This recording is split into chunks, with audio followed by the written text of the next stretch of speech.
Last month, on March 15th, Chinese billionaire Miles Guo was arrested in New York for $1 billion in fraud. If you are a business person in America, you need to be paying attention to this case because it teaches us a lot about what the government can do to business owners. We're going to be looking at the question, is Miles Guo innocent?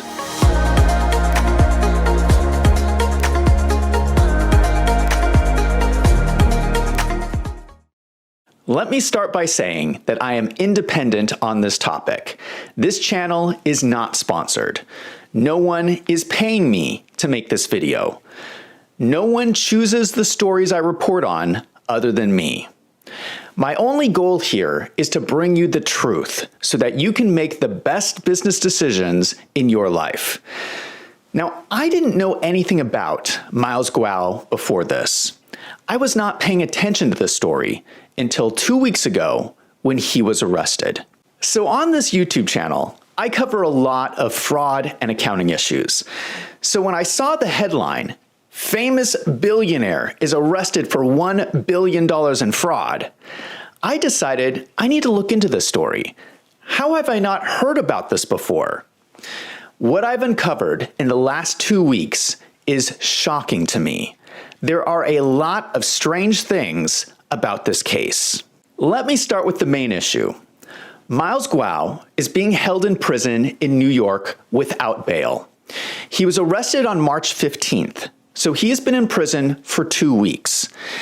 In 2 days, on Tuesday, Miles Guo is scheduled to go in front of the judge.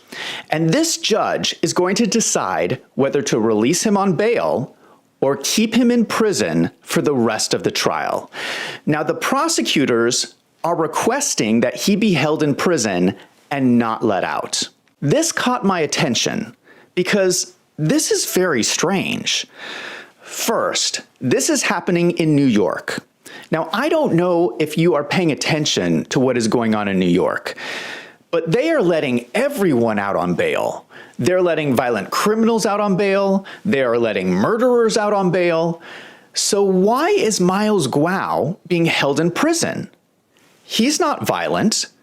He's being charged with an accounting crime.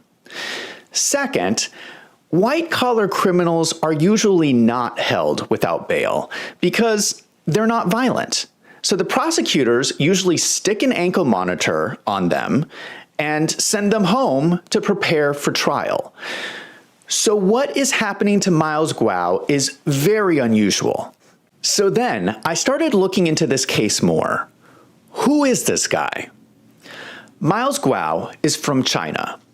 He made his fortune as a business developer and helped construct some of the buildings for the 2008 Beijing Olympics. Things started to go bad for Miles Guo when he started standing up against Chinese President Xi Jinping. Chinese authorities were going to arrest Miles Guo under allegations of bribery, kidnapping, money laundering, fraud, and rape. Now, if you know anything about the Chinese Communist Party, or the CCP, it is likely that all these charges are made up. The way the CCP deals with people who speak out is the CCP makes up false charges against them, throws them in jail, and you never hear from them again. Miles Guo fled the country in 2014. He has been living in the United States in exile for the last 9 years. He has been labeled as a right-wing conservative because he knows Steve Bannon and has funded several conservative causes. But if you look at Miles Guo's social media, he doesn't talk about right-wing conservative topics. His issue has always been corruption in China. That is his main issue that he is always talking about. That brings us to the current case for $1 billion in fraud. That's a lot of money. What is this $1 billion in fraud that they're talking about? So I started looking into the fraud case. The fraud case itself is very strange. Here is the typical life cycle of a fraud case. There is some deception of a business person against investors. This is the fraud. Then the fraud usually leads to a business failure. Either a business goes bankrupt or financial promises are not kept. Then investors lose their money and get upset. The investors complain to the SEC or the FBI, who make an arrest. Most fraud cases follow this pattern. A good example of this is the FTX fraud case. We all know the story. FTX recently declared bankruptcy. Millions of people have lost their money. People were furious, and they went to the SEC and said, "You better do something about this." The head of the company, Sam Bankman-Fried, was arrested for fraud. It is very strange that Miles Guo's case does not follow the same pattern. First, Miles Guo's businesses were not failing. The only reason the businesses were shut down is because the SEC came in and froze all of his assets. The SEC shut the businesses down. Second, there are no angry investors. This is very odd. When you research fraud cases, it's usually very easy to find angry investors. They're usually out there screaming at the top of their lungs.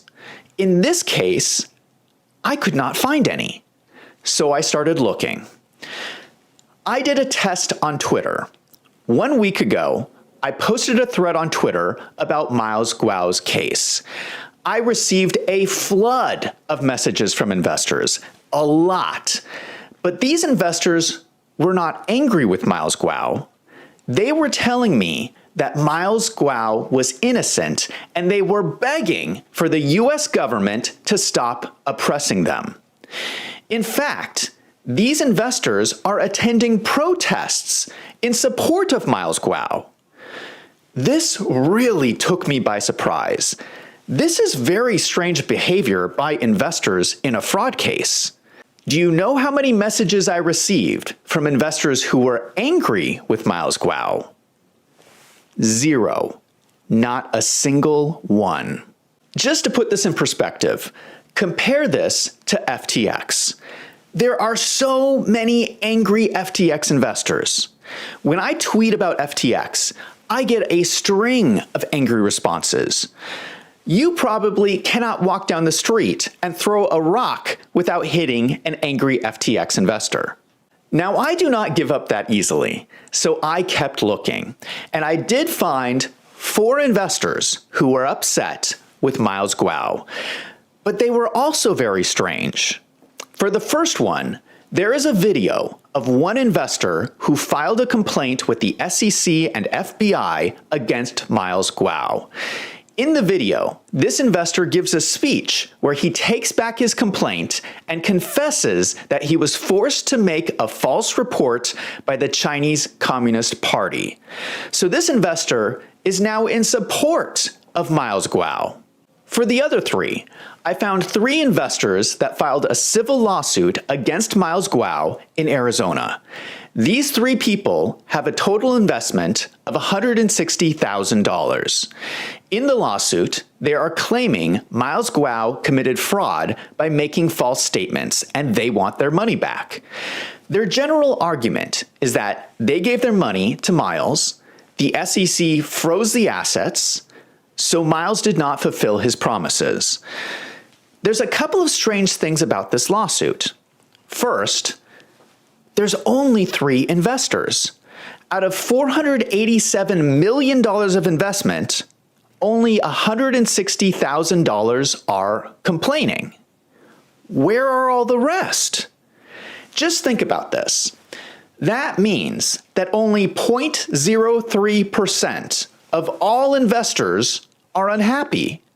That is a 99.97% track record of happy investors. That is incredible. How is this even a case? Second, this Arizona lawsuit gives more details on the timeline of events. It explains that the SEC started stepping in and freezing bank accounts as early as August 2020. By the end of 2020, Miles Guo was already telling investors of his deal with the SEC to refund the investors their money. So these investors filed this lawsuit on June 21st, 2021, already knowing that they were going to get their money back. They already knew that the SEC had their money, not Miles. It's very strange that they would even file this lawsuit. It's going to cost them more money in legal fees than they're going to get back from their investment, which they were already getting back without the lawsuit. It would be like someone declaring bankruptcy and then an investor suing, demanding their investment back after it was already coming to them through the bankruptcy proceedings. It makes no sense that someone would file this lawsuit. Is it possible that these three investors are being forced to file this lawsuit by the Chinese Communist Party, just like the other investor who already confessed? But I want to keep an open mind here. I am still looking for angry investors. There could be more out there that I don't know about. If you are an investor with Miles Guo, leave a comment down below this video and let me know if you think Miles is innocent. I would love to find more people complaining, but I just can't. It seems like this is a fraud case without any victims. The strange thing about comparing the Miles Guo case against FTX is that Sam Bankman-Fried is out on bail. He is lounging around his parents' estate waiting for trial. So why is Miles Guo in prison when Sam Bankman-Fried is allowed out on bail? This is all very strange. This is unlike any fraud case I have ever seen. Miles's businesses did not fail on their own. The investors are not angry, but it gets even more strange. Before I go on, just as a side note, it is hard to find the video of the investor admitting he was forced by the Chinese Communist Party.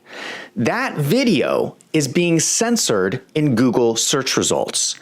So if you go to Google and you type in "witness forced to testify by CCP against Miles Guo," nothing comes up. But if you type the same thing into the search engine DuckDuckGo, the video was the third link that showed up for me. What possible reason could Google have for hiding this person's testimony? What is going on here? This is very strange. Let us get into the details of the case. What exactly is the government accusing Miles Guo of doing? It starts with a company Miles Guo started called GTV Media Group, which was proposed as a social media website. He started the business and opened it up to investors and raised $487 million in private placement. Let me explain private placement. Private placement is different than stock that is traded on the public stock market. Private placement is when a business goes to a private individual and gives them some ownership in the company in exchange for their investment. Just so you understand, businesses do private placements all the time. It is an easy way to raise money for your business without going through the whole process of issuing publicly traded stock. But there are specific rules that you have to follow. Well, the SEC came in and told Miles Guo that he was not doing it properly. They seized all his assets.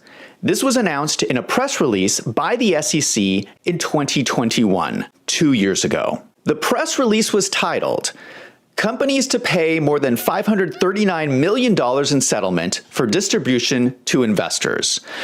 So the majority of the $1 billion in fraud that is currently being alleged today is from this one situation from 2 years ago. But this is very strange. In the press release, there is no mention that there was any fraud involved. None. Here's the main statement from the release. without admitting or denying the SEC's findings that they violated Section 5 of the Securities Act of 1933, GTV and Soraka agreed to a cease and desist order to pay disgorgement of over $434 million plus prejudgment interest of approximately $16 million on a joint and several basis, and to each pay a civil penalty of $15 million. There is no allegation of fraud or deception. It sounds like there is disagreement whether Miles Guo did anything wrong in the first place. But he came to an agreement with the SEC to just give the investors their money back. This happened 2 years ago. So the situation was resolved and agreed to with the SEC 2 years ago, and now they are changing their story. Let us compare this to the press release from the SEC 2 weeks ago. The stories do not match up. Now, the SEC is claiming that the incident from 2 years ago was actually fraud. What is the fraud they are alleging? Here's what they say. We allege that Guo was a serial fraudster who raised more than $850 million by promising investors outsized returns on purported crypto, technology, and luxury good investment opportunities. So, if I understand this correctly, they are accusing him of making false statements. They are also accusing Miles of misusing investor money and failing to register the securities with the SEC. But all these allegations are based on the supposed false statements made by Miles Guo. Let us be very specific about this. What is the false statement they are accusing him of making? They are saying that he promised outsized returns. But the only reason he was unable to make those returns was because the SEC shut his business down. Who is the SEC to decide what is too great of a return on investment? Shouldn't he have been allowed to at least try to generate that return on investment? Let us be very specific here. What is the specific number that the SEC has determined is too great of a return on investment? If we look at the indictment that was filed in this case, they give a specific example of one of Miles Guo's false statements. He made a video on social media in 2020 where he proposed that the value of GTV was $2 billion US. They then provide the explanation that this statement could not have been true because GTV was a new business that generated no revenue. I find the government's statement in the indictment ridiculous on its face. Anyone in business knows that technology startups achieve high valuations all the time, even with no revenue. In addition, Miles Guo had done his due diligence.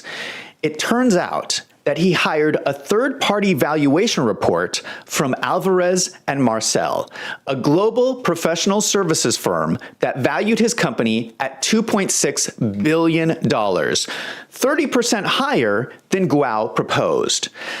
Alvarez & Marsal is a huge company with offices in 32 countries around the world. So Miles Guo was actually being conservative. Let us also look at the $2 billion amount. Miles Guo raised $487 million. Let us assume he's going to build his company over 10 years and then sell it for $2 billion. Now, to achieve that result, he would have to grow his business 15% each year. That's not unheard of for a technology startup. So what the SEC is saying in this press release is that if an American company has a business plan where they are predicting they are going to grow 15% a year, the SEC is going to step in and shut your business down because you are being too aggressive. This is insane. I am shocked that the SEC has the legal authority to do this. Now, I am guessing the SEC criminal complaint is probably based on the contents of the civil lawsuit in Arizona, but there is no more evidence presented in this civil complaint other than the identities of these three investors. They also repeat the same allegation that Miles made a false statement by promoting his business as being worth $2 billion. It all comes back to whether this is a false statement by Miles Guo.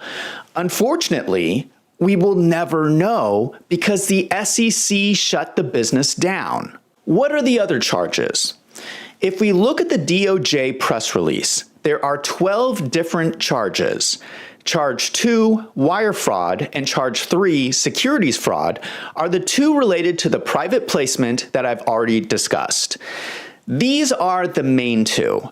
The other ones relate to Miles Guo's other businesses, including exclusive membership clubs called G Clubs and a cryptocurrency called the H Coin.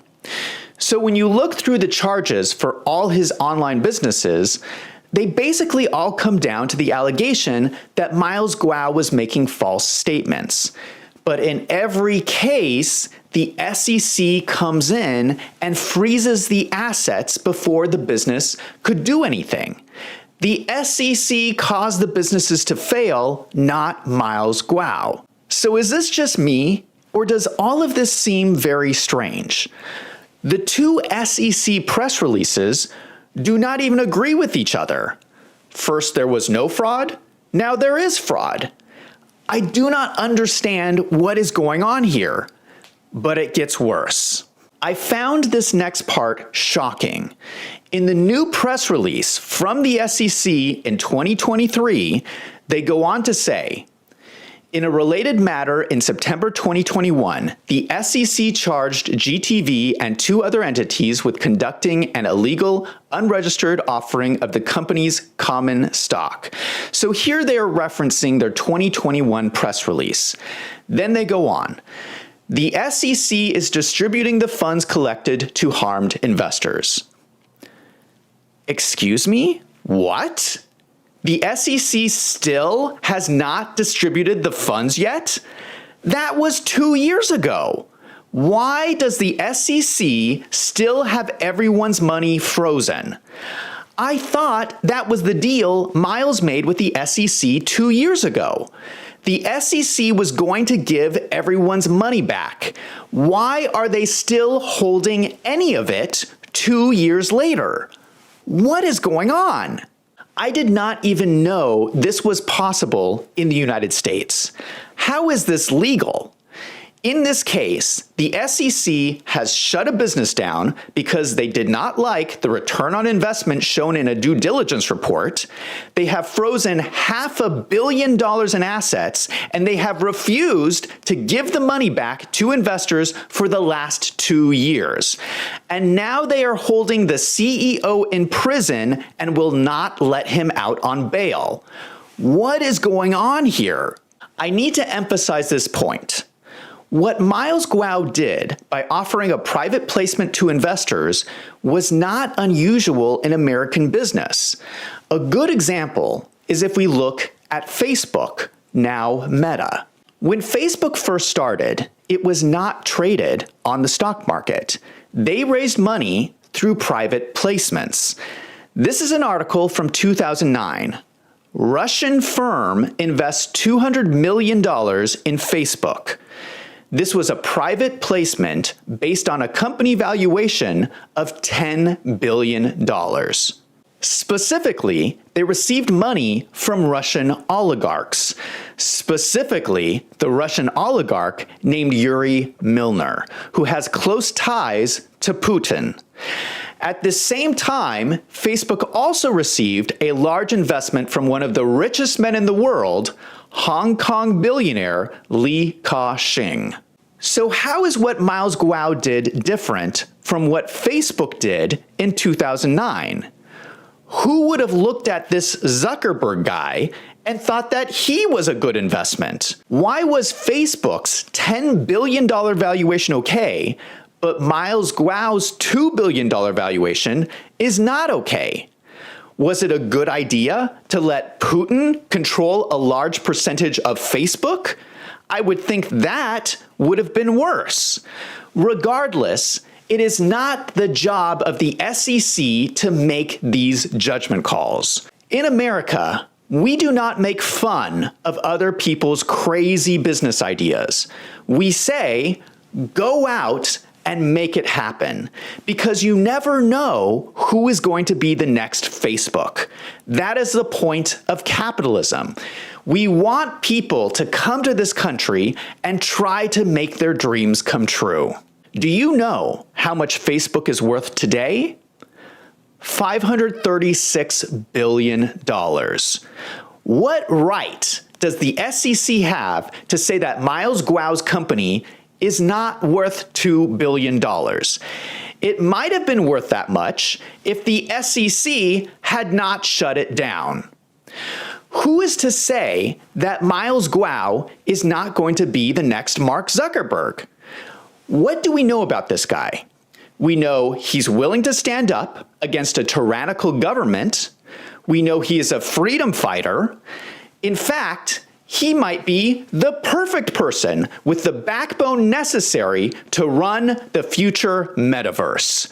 Now, I'm not pitching this guy's businesses. I'm not saying it's a good investment or not. I don't know that much about him. All I'm saying is, why is this guy being held in prison without bail?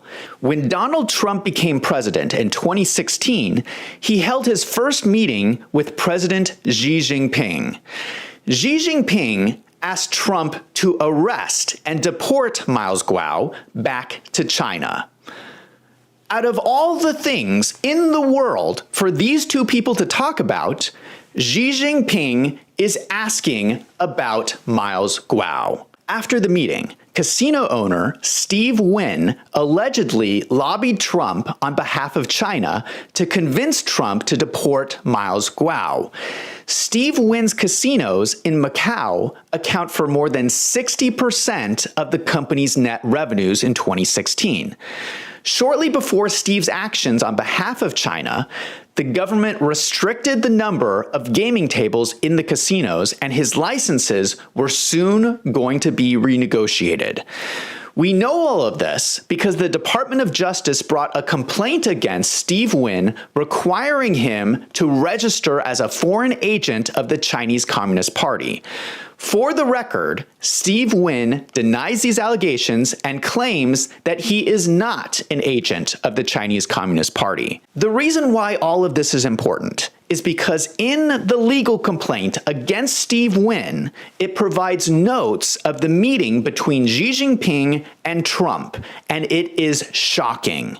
Many people do not know this.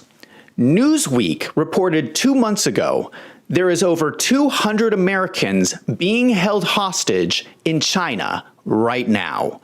The U.S. considers these people as wrongfully detained and political prisoners. The lucky ones are in prison. The unlucky ones are forced to work in concentration camps. Xi Jinping offered Trump a deal. He would return certain American hostages in exchange for Miles Guo. On top of that, he would give assistance with North Korea. This is how much Xi Jinping wants Miles Guo. Trump refused his request. On March 15th, the FBI took Miles Guo from his house. They brought him in front of a judge for an arraignment hearing where they charged him with fraud. At the hearing, the prosecutors admitted they had worked a lot with China in preparing the case. What?